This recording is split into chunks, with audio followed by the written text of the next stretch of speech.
নমস্কার, আপনারা দেখছেন TV9 বাংলা। আমি কমলেশ। দক্ষিণবঙ্গের মানুষ যে সুখবরের অপেক্ষায় বসেছিলেন, অবশেষে সেই সুখবর, ভালো ইঙ্গিত দিয়ে দিল নয়াদিল্লির মৌসুম ভবন। আগামী বুধবারের মধ্যে দক্ষিণবঙ্গের একটা বড় অংশে বর্ষা, দক্ষিণ পশ্চিম মৌসুমী বায়ু ঢুকে আসতে চলেছে। এবং উত্তরবঙ্গে তো বর্ষা আগেই ঢুকেছে, 2 সপ্তাহ হয়ে গেল। 31শে মে একেবারে নির্ধারিত সময় 7 দিন আগে বর্ষা ঢুকে পড়েছিল উত্তরবঙ্গে। তারপর থেকে উত্তরে তো প্রবল বর্ষণ চলছেই। উত্তরের যে অংশটা বাকি রয়েছে, মালদা এবং 2 দিনাজপুর, সেই জেলাগুলোতেও আগামী বুধবারের মধ্যে বর্ষা চলে আসছে। বেশ কতগুলো সুখবর মৌসুম ভবন দিয়েছে। এই যে প্রবল গরম চলছে দক্ষিণবঙ্গ জুড়ে, এই গরম দ্রুত কমে আসবে। আগামীকাল থেকে শুরু করি। আগামীকাল শনিবার পশ্চিমাঞ্চলের কিছু জেলায় তাপপ্রবাহের সতর্কতা থাকছে। শনিবার পর্যন্তই তাপপ্রবাহের সতর্কতা। কিছু জেলার তাপমাত্রা 40 ডিগ্রির ওপরে থাকবে, কিছু জেলার তাপমাত্রা 40 ডিগ্রির আশপাশে থাকবে, মানে একটু হয়তো 39-40-এর মধ্যে থাকবে। কলকাতা সহ বাকি জেলাগুলোতে এই ভ্যাপসা গরমের দাপট আগামীকালও থাকবে, রবিবারও থাকবে। তবে রবিবার থেকে বৃষ্টি বাদলার যে সম্ভাবনাটা, এই যে বৃষ্টি হচ্ছে প্রত্যেক দিন বিকেল সন্ধ্যেবেলা কিছু কিছু জায়গায়, কোনো জেলায় এই বৃষ্টির সম্ভাবনাটা আরও বেশি, জেলায় বৃষ্টি, আরও অনেকটা জায়গা জুড়ে বৃষ্টি, এই সম্ভাবনাটা রবিবার থেকে ক্রমশ বাড়বে। সোম মঙ্গলে বৃষ্টির সম্ভাবনাটা আরও বাড়বে এবং বর্ষা এলে পরে বৃষ্টির সম্ভাবনাটা তুলনায় অনেকটা বেড়ে যাবে। অর্থাৎ ওয়াইড স্প্রেড সবকটা জেলা জুড়েই বৃষ্টিপাতের সম্ভাবনা তৈরি হবে। বৃষ্টি এলে সবথেকে বড় যার হাত থেকে আমরা নিষ্কৃতি পাবো সেটা হচ্ছে এই অসহ্যকর গরম। আবহবিদ যে পূর্বাভাস দিচ্ছেন তাতে দেখা যাচ্ছে এই যে এখন তাপমাত্রা যেটা বলছিলাম, পশ্চিমাঞ্চলের দিকে 40 ওপরে বা 40-এর আশপাশে, কলকাতার দিকে তাপমাত্রা 35 ডিগ্রি 36 ডিগ্রি আশপাশে রয়েছে এবং সঙ্গে এই অতিরিক্ত আপেক্ষিক আর্দ্রতায় প্রবল ভ্যাপসা গরম।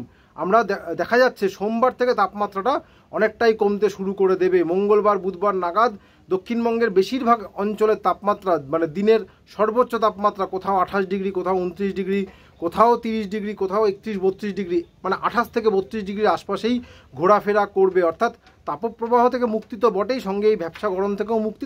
তাপমাত্রা বেশ একটা মনোরম আবহাওয়া, অন্তত বর্ষা শুরুর কটা দিন এরকমই থাকবে। বৃষ্টি কেমন হতে পারে, আগে একটু উত্তরবঙ্গের খবর দেবো, কারণ উত্তরবঙ্গে প্রবল বৃষ্টি চলছে। উত্তরবঙ্গের জেলাগুলোতে প্রচুর বৃষ্টি হচ্ছে, ভারী থেকে অতি ভারী বর্ষণ হচ্ছে। তার সঙ্গে সিকিমের জল তিস্তা হয়ে নেমে আসছে এবং অন্যান্য আরও যে নদীগুলো রয়েছে। এদিকে ভুটান পাহাড়েও প্রবল বৃষ্টি চলছে, ফলে ভুটানের জলও আমাদের উত্তরবঙ্গে নেমে আসছে। ফলে উত্তরের যে নিচু জায়গাগুলো, সমতলের নিচু জায়গা, সেখানে বানভাসী হওয়ার একটা আশঙ্কা ক্রমশ বাড়ছে। কারণ উত্তরবঙ্গে আগামী 4 থেকে 5 দিন এই প্রবল বৃষ্টি চলবে। এখনও পর্যন্ত উত্তরবঙ্গে রেহাই পাওয়ার কোনো ইঙ্গিত এই মুহূর্তে নেই। বরং রবিবার পর্যন্ত উত্তরবঙ্গের 3টে জেলা, জলপাইগুড়ি, কোচবিহার এবং আলিপুরদুয়ার, এই জেলাগুলোতে রবিবার পর্যন্ত লাল সতর্কতা থাকছে এবং দার্জিলিং, কালিম্পং এই জেলাগুলোতে কমলা সতর্কতা থাকছে। ফলে পাহাড়ি অঞ্চলে, সেটা দার্জিলিং হতে পারে, কালিম্পং হতে পারে, সিকিম হতে পারে, পাহাড়ি অঞ্চলে আরও ধস নামতে পারে এবং উত্তরবঙ্গের যে নদীগুলো রয়েছে সেই নদীর জলস্তর বেড়ে নিচু এলাকা বানভাসী হওয়ার একটা আশঙ্কা থাকছে। সুতরাং যারা উত্তরবঙ্গে, যারা স্থানীয় বাসিন্দা এবং যারা পর্যটকরা উত্তরবঙ্গে রয়েছেন, সবাই খুব সাবধানে থাকবেন। নদীর জলস্তর বেড়ে হঠাৎ করে বিশেষ করে পাহাড়ি নদীগুলোতে হরপাবান নামার একটা আশঙ্কা থেকে যাচ্ছে।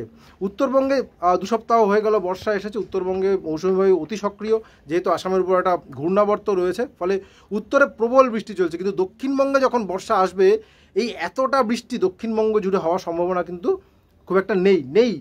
বৃষ্টি হবে মূলত হালকা থেকে মাঝারি, কোনো জায়গায় সেটা আর একটু সময় গেলে স্পষ্ট হবে। কিন্তু উত্তরবঙ্গে যেমন নাগাড়ে বৃষ্টি চলছে, তেমন সম্ভাবনা কিন্তু দক্ষিণবঙ্গে অনেকটাই কম। যেহেতু এই মুহূর্তে কোনো নিম্নচাপ বঙ্গোপসাগরে নেই, সাধারণত এই নিম্নচাপগুলো মৌসুমী বায়ুর অনুঘটক হিসেবে কাজ করে, ফলে মৌসুমী বায়ুকে অনেকটা সক্রিয় করে দেয়।